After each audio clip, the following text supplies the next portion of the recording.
Hey guys, this is the first episode of my magic trick series. Now, first of all, I'm gonna make this colored pencil go up my nose and go out my mouth. Ready?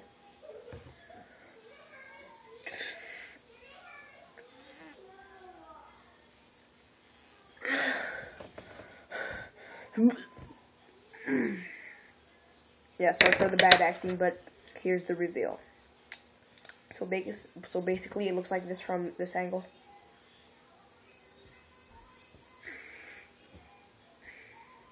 Then, so what you're really doing is just doing this. So I do this, I'm actually pushing it down, going all the way down to my fingers. I'm covering this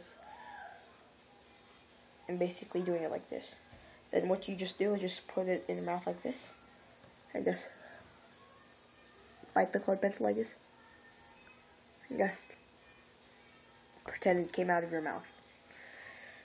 Okay guys, thanks for watching, and if you want me to post some more magic trick videos, I will in about an hour or so, maybe even less. So if you have any suggestions or requests, please comment on one of my videos or send me an email. Actually, not an email, just comment on my videos. Okay, thank you guys for watching, and bye.